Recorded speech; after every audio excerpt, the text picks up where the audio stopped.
I used to tour with my friend Deepak Chopra. We traveled all over the world together. Good guy. Good back guy. Yeah, great guy. And we'd spoke at the Palladium in London and in Egypt and in South America and Australia and so on. And he used to say that that the human mind is really capable of creating, as the greatest pharmacy in the world. And I think Bruce can speak to that within each and every one of us, we have the ability to be able to literally create the chemistry that we need in order to overcome, things like, heart disease, which Dean Ornish, he's talking about Dean Ornish is reversing heart disease. But I think with things like the flu, things like that, I think I went 25 years or so. I used to lecture about this all the time, and without ever having a cold. And I used to always talk about my brother Jim, who used to say, he'd get a sniffle on Monday. He'd say, well, tomorrow it'll be in my throat, and on Wednesday it'll be in my chest, and on Thursday I'm going to have a fever. I'm going to have to take Friday off, and it would still be Monday, and he'd be taking Friday off in a fever. In fact, I remember asking him one time, how long have you had this cold? And he said, well, in 3 weeks it'll be a month. It's like he's just anticipating that those kind of when we shift around and make ourselves feel good and recognize that we have that power and practice these kind of mind-changing things, it doesn't, I don't think Bruce or I are putting down the entire medical profession. If I broke my leg, I'm going to an orthopedic guy. Absolutely. And I had a heart attack in 2000, a minor heart attack from a blocked artery, and I went to a cardiologist. They put a stent in there, and and I'm very grateful. It saved my life. I'm still here breathing and talking because of that. But I don't think that there's enough emphasis on the power that each and every one of us have, because we've almost been institutionalized through these mind viruses to believe that we are powerless when it comes to these kinds of things. It's like the big example of this thing just recently was this swine flu thing, where people are going around. We're talking about microscopic things that, you can put 1 billion of them on the head of a pin, and we're going around putting little masks over our face. Like, these things can't get through these masks. They're not going to figure out how to do that.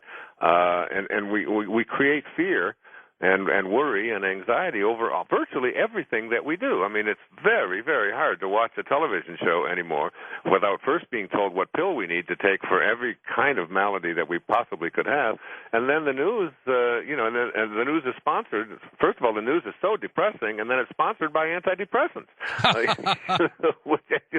And when you start thinking about some of the real, things that we ought to be concerned about, that 31% of our children in this country are morbidly obese, are headed towards being morbidly obese or dramatically overweight, and we've got something like 11 million children taking antidepressants for things that didn't even exist 25 years ago.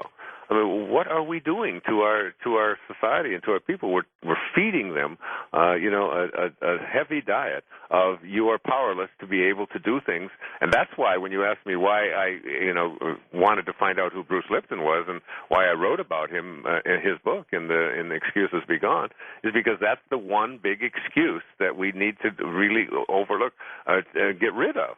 The one is that it's our biology, and two, it's that it's my environment and what happened to me when I was a little boy or a little girl. None of that stuff stands up anymore. And I don't know what you've done, Bruce, in the way of depression, but depression is a major, major difficulty for our country. There's millions and millions of people taking, drugs for depression. And I just read a book called Train Your Mind, Change Your Brain by Sharon Begley, and they were talking about how they can take people who have classic depression and train them to change their thought at that moment, and they take an MRI before and after, and they have a different brain than they did the moment before. Is that right? This is absolutely true, and this is the hardest thing to try to introduce into our conventional world, and that is every cell is the equivalent of a programmable chip, and the nucleus is a disk with gene programs in it. What's the difference of the old vision and the new vision is the old vision is that was a read-only disk. So whatever programs you got, that was your life. Mm-hmm. The new vision is it's a read-write disk. And as we write our genetics on a day-by-day basis, so for example, they looked at identical twins the moment they were born and compared the gene readouts, and they were virtually identical as expected. But then they looked a year later, 5 and 10 years down the road, and every year the genetic expression changed from one sibling to the other. So after a number of years, they were nowhere near the same.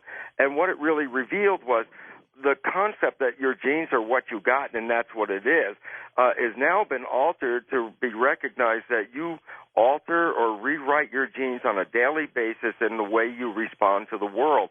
Now, I just wanted to add this because there's a lot of people out there, I'm very sure, because I probably was one of them myself for a long time, was that, are you just saying this positive thinking is, what it's all about? And it's like, well, it's really more than positive thinking for this reason, as Wayne put into his book as well.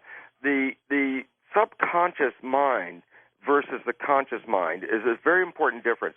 The conscious mind is the mind connected to your source, your identity, your spirit, whatever way you want to see it. That is the mind that has your wishes and your desires and what you want from life. So if I ask you what you want, the answer is coming from the conscious mind. The subconscious mind, a different entity, it's more or less a habit player. It's almost like a jukebox. You push the button and a playlist comes up there. And as a matter of fact, it's funny because a lot of people say, oh, that guy pushed my buttons and all of a sudden this behavior came out. Well, that's actually the way it works. The problem is this, and if people can get this, then we can really start to work on the problem. And it goes like this. The conscious mind, as you also mentioned and expanded on in your book, is able to flip into the future, go to the past, solve problems and all that. But when the conscious mind is not really focusing on what's going on, then the chores, whether it's driving the car or doing your job or even talking to somebody, are going to be managed by the habits and programs you acquired as a child in your subconscious mind. The significance about that is because your conscious mind is busy thinking of something, it's not observing.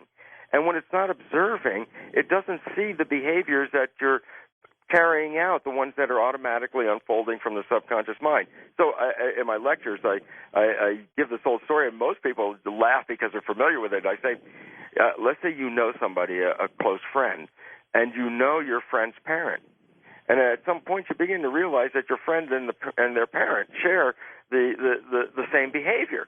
So, casually one day you volunteer, Bill, you're just like your dad. And then, of course, you back away from Bill because he's the first guy who's going to say, what are you talking about? How can you say that? But, no, it's funny, but this is profound. If people get it, this is profound, and it goes like this. Everyone else could see that Bill's behavior was a replica of his dad's. It was only Bill who didn't see it.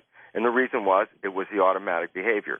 So why this is important now comes down to is that neuroscientists reveal that from 95 to 99% of our behavior is actually coming from the subconscious mind and only about 5% from the conscious mind. And the significance is but your wishes and what you want come from the conscious mind only operate less than 5% of the day.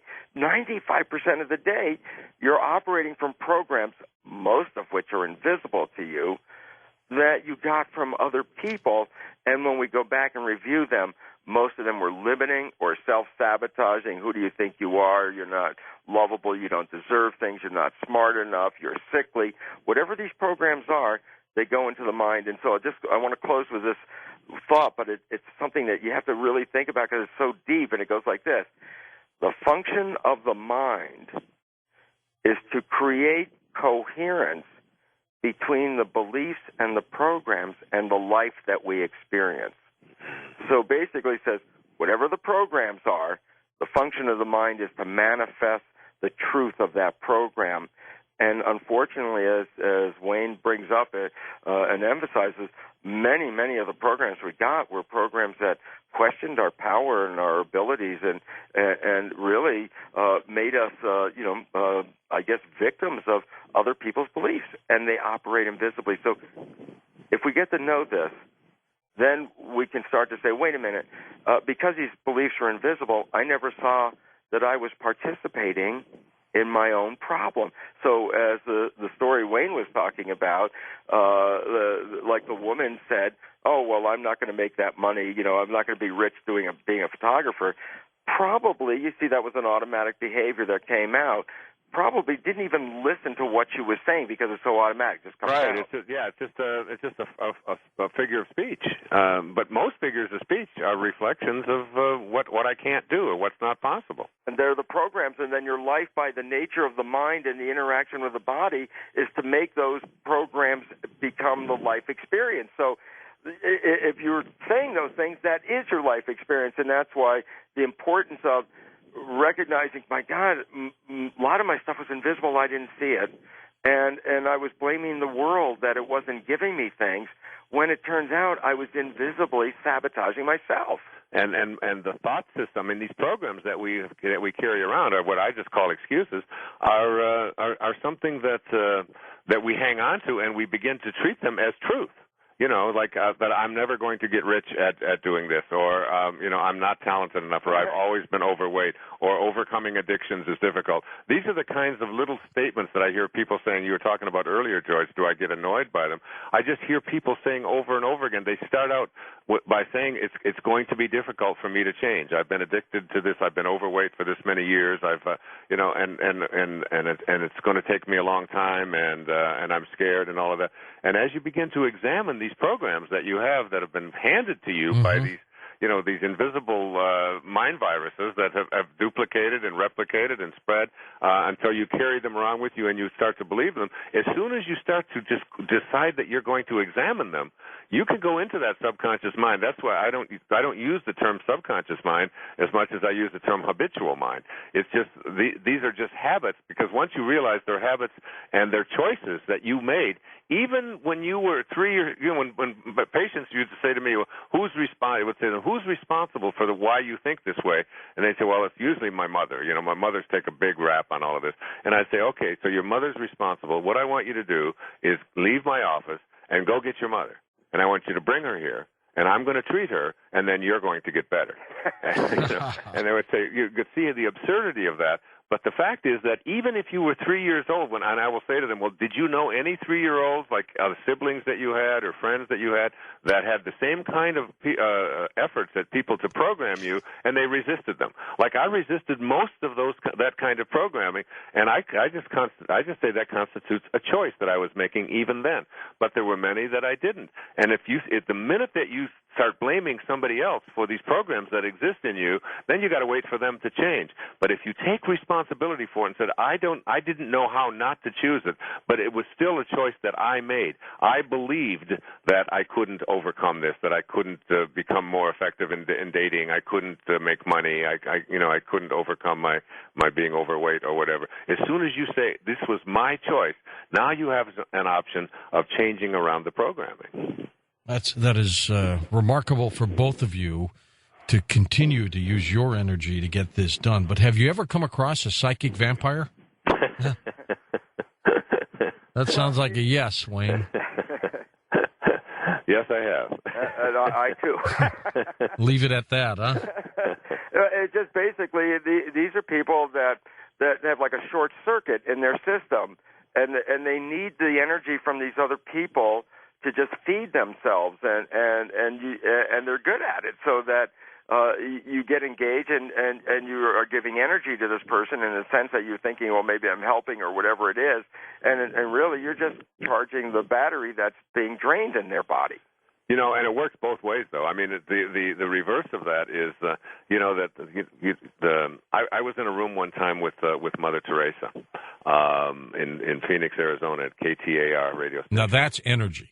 Yeah, and on the Hawkins scale, she calibrates at 599, which is like a very exceptionally high calibration. Yeah. And she walked into the room, and I didn't know that she was there. I was going to be on the air from 10 to 11, and she had been on from 9 to 10. I didn't even realize it. And all of a sudden, the entire energy of the room started to change. And people who were tired started to look up. People who were grouchy stopped. And I had a different kind of feeling. And my friend Pat McMahon, who was the host of that show that day, I remember him saying, he was begging her. He said, "Is there anything I can do for you? Is there anything I can do for you? I can. We have a 50,000 watt radio station here. We can raise money for your mission in Calcutta." And she kept saying, "No, I'm just here to talk about the homeless shelter in Phoenix." And finally, he got down on his knees. He was a Irish Catholic guy, Pat McMahon on the radio, very famous guy, and she just had him stand up. She was about 4'10", and she had him stand up, and she said, "There is one thing you can do." And he said, "What?" She said, "Tomorrow morning," she said, "get up at 4 a.m. and go out onto the streets of Phoenix and find someone who's living there who believes that he's alone, and you convince him that he's not. That's what you can do for me." And this was the kind of woman, and this was the kind of consciousness that she brought into that room. And I don't know, Bruce, we talk about pheromones. I mean, like the trees have pheromones, like elm trees. And when an elm tree disease hits one tree, the rest of the trees in the neighborhood send out these pheromones of energy, and they warn the other trees, and they go into a protective kind of mode. And the same thing is true of people who reach higher consciousness. So I think it's incumbent upon all of us that this information, if enough of us can align ourselves with this kind of consciousness, we can really shift what goes on outside of us. I have evidence of that.